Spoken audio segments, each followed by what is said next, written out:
ER diagrams समझ गया तो आप हीरो हो। लेकिन अगर आपको लगता है कि बस इतना ही है तो बॉस, अभी नेक्स्ट लेवल बाकी है। वेलकम टू एडवांस्ड DBMS और ER मॉडल।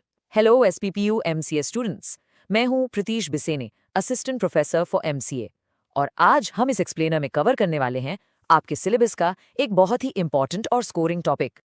तो जैसा मैंने कहा, बेसिक ER डायग्राम्स तो ठीक हैं, पर असली गेम अब शुरू होगा। EER मॉडल एक्चुअल में अपना नेक्स्ट लेवल है। तो चलो बिना टाइम वेस्ट किए इस नेक्स्ट लेवल को डीकोड करते हैं और समझते हैं कि आखिर ये क्या नया जादू है। आज का रोड मैप बिल्कुल सिंपल और स्ट्रक्चर्ड है। हम देखने वाले हैं कि ER क्या है, उसके 3 मेन कॉन्सेप्ट्स यानी जनरलाइजेशन, स्पेशलाइजेशन और एग्रीगेशन। फिर हम समझेंगे डिज़ाइन प्रोसेस और एंड में मैं दूंगा आपको कुछ सॉलिड एग्जाम टिप्स और एक क्विक रिकैप। तो चलो स्टार्ट करते हैं सेक्शन 1 से, जो है व्हाट इज EER। सबसे पहले समझते हैं कि ये आखिर है क्या। ER का मतलब है enhanced entity relationship model. Simply put, ये नॉर्मल ER मॉडल का एक अपग्रेडेड वर्जन है। अब आप सोचोगे अपग्रेड क्यों चाहिए?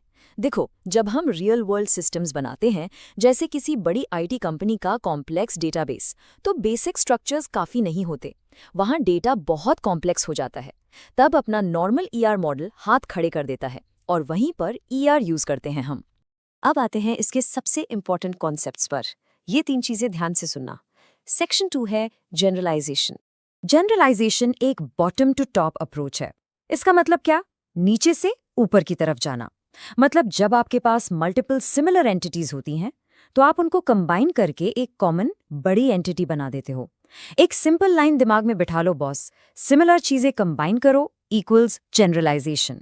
इसको एक रियल लाइफ एग्जांपल से समझते हैं।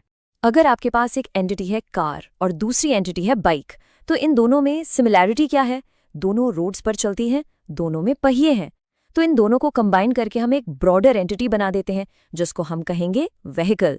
और बस यही है जनरलाइजेशन। नीचे से ऊपर जाओ और सिमिलर चीजों को एक कर दो। चलो अब बढ़ते हैं सेक्शन 3 की तरफ, जो है स्पेशलाइजेशन।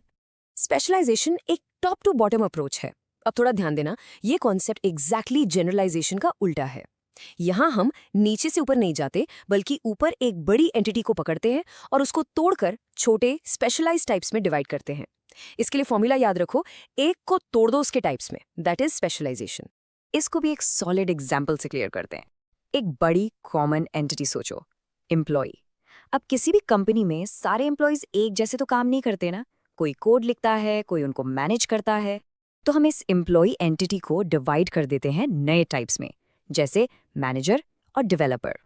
हमने एक ब्रॉड कैटेगरी को छोटे हिस्सों में डिवाइड किया, यही स्पेशलाइजेशन है। अब यहाँ रुककर एक बहुत ही इंपॉर्टेंट बात सुनो। ये कंपैरिजन आपके एग्जाम का जैकपॉट है। Generalisation is bottom to top, जहाँ हम कंबाइन करते हैं, और दूसरी तरफ specialisation is top to bottom, जहाँ हम डिवाइड करते हैं। ये यूनिवर्सिटी एग्जाम्स का एब्सोल्यूट फेवरेट क्वेश्चन है। मार्क्स डायरेक्ट झोली में गिरेंगे अगर दोनों का डिफरेंस एग्जाम में क्लियर रखोगे। अब हम आते हैं अपने तीसरे और आखिरी बड़े कॉन्सेप्ट की तरफ, सेक्शन 4 एग्रीगेशन। पिछले दोनों कॉन्सेप्ट्स में हम एंटिटीज के साथ खेल रहे थे, पर यहाँ गेम थोड़ा अलग है। एग्रीगेशन का मतलब है रिलेशनशिप को ही इतनी इंपॉर्टेंस दो कि उसको ही एक एंटिटी मान लो। कभी कभी एक रिलेशनशिप खुद इतना बड़ा और इम्पॉर्टेंट होता है कि दूसरी एंटिटीज को उस रिलेशनशिप से जुड़ना होता है। उस केस में हम उस रिलेशनशिप को एक डब्बे में डालकर उसे एक सिंगल एंटिटी की तरह ट्रीट करते हैं। आई नो थोड़ा टेक्निकल लग रहा है, तो एग्जाम्पल से समझते हैं। कॉलेज सिस्टम में एक स्टूडेंट एक कोर्स में एनरोल करता है, तो यहाँ एनरोल्स एक रिलेशनशिप हुआ। अब मान लो आपको ये ट्रैक करना है कि उस स्पेसिफिक एनरोलमेंट के लिए कौन सी टेक्स्ट बुक असाइन की गई। तो टेक्स्ट बुक डायरेक्ट स्टूडेंट या कोर्स से नहीं जुड़ी, बल्कि उस एनरोलमेंट वाले एक्शन से जुड़ी है। तो हम स्टूडेंट एनरोल्स इन कोर्स वाले इस पूरे रिलेशनशिप को ही एक एंटिटी बना देंगे। Smart right? थियरी हो गई एकदम क्लियर। अब आते हैं सेक्शन 5 पर, डेटाबेस डिजाइन प्रोसेस। ये डिजाइन आना बहुत जरूरी है। ये एक्चुअल स्टेप्स हैं जो आप एग्जाम में और रियल वर्ल्ड डेटाबेसेस बनाते वक्त यूज करोगे। टोटल 6 स्टेप्स याद रखने हैं आपको। स्टेप 1, रिक्वायरमेंट समझो, आखिर सिस्टम कर क्या रहा है। स्टेप 2, एंटिटीज आइडेंटिफाई करो, जैसे स्टूडेंट और कोर्स। स्टेप 3, एट्रीब्यूट्स डिफाइन करो, यानी उनकी प्रॉपर्टीज जैसे नेम या आईडी।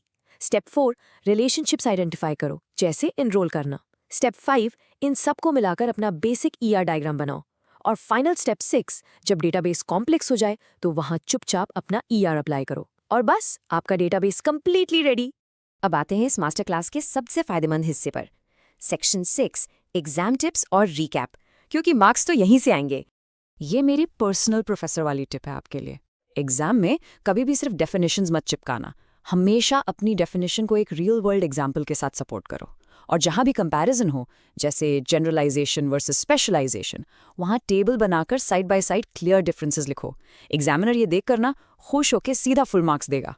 चलो फटाफट एक हाई एनर्जी क्विक रीकैप करते हैं ताकि सब दिमाग में हमेशा के लिए लॉक हो जाए। ईआर क्या है? Advanced ER model. जनरलाइजेशन क्या है? कंबाइन करना।